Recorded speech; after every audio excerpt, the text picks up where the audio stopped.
Hey, good morning. This is Mahoney on my Tuesday tip, sometimes Wednesdays because it's Wednesday morning.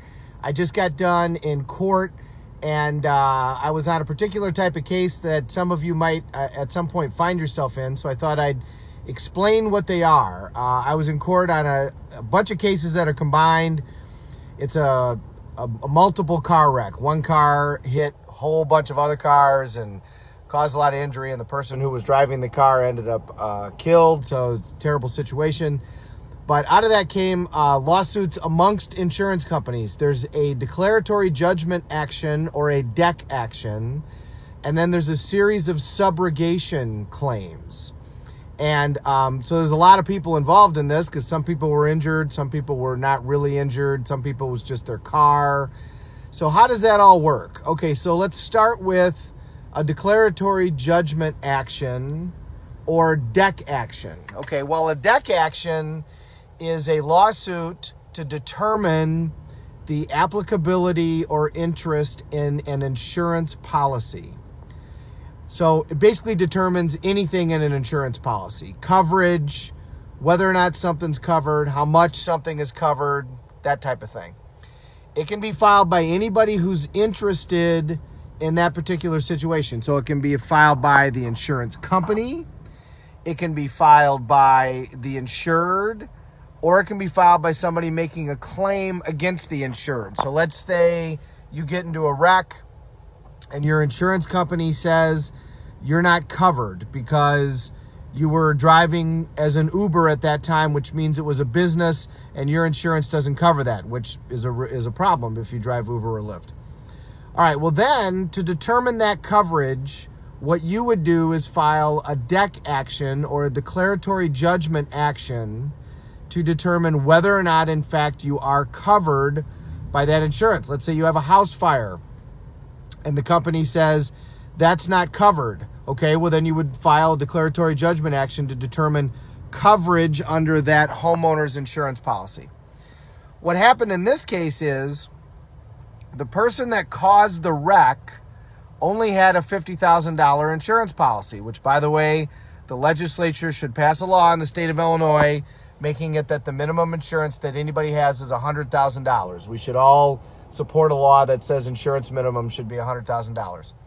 So there's only a $50,000 policy, and there's many claims. There's many people who are injured. I represent only one. There's 6 people who are injured in this wreck from this car.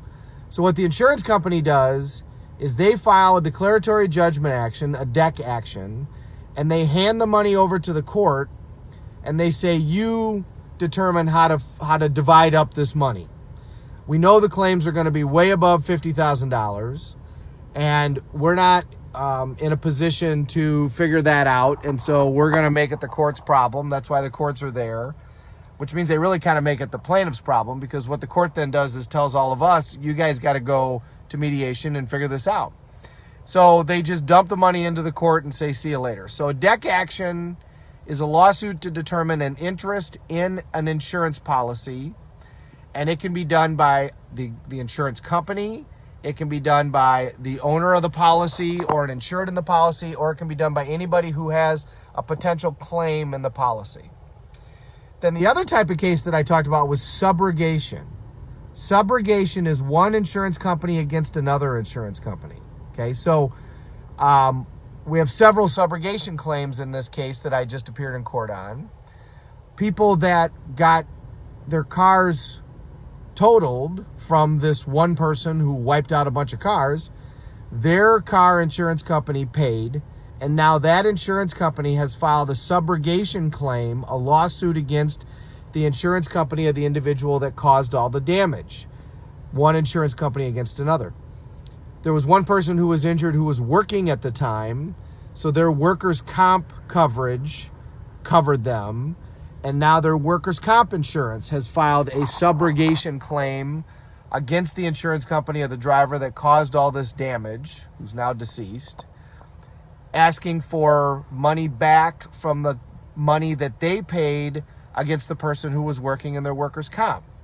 Then there's a lot of people that got medical coverage paid from their own vehicle insurance, and so those insurance companies have filed subrogation claims in this same case against this insurance company. And the insurance company is only responsible up to their limits. So all the injury has to divide up the $50,000. This is why you have a big uninsured, underinsured coverage. You should have not only $250,000, $500,000 uninsured, underinsured coverage, but then a uninsured, underinsured umbrella. I have $1 million, like I've told you many times, uninsured just in that situation, because this person caused hundreds of thousands of dollars worth of injury and lost wages and pain and suffering and only had a $50,000 policy. They bought a brand new Corvette, got on the gas, and were doing about 100 miles an hour in town in Rockford and struck multiple vehicles and caused significant damage. So the insurance companies will go back against that driver's insurance, and there'll be a limit as to what their coverage is, but they'll get reimbursed as much as they can for the coverage on the vehicle. And that's why you have your own coverage on your vehicle. That's the appropriate way for that to work. So you turn it into your insurance, they pay to fix your vehicle, they pay for your medical, and then they go against the other person. That's the way that it should happen.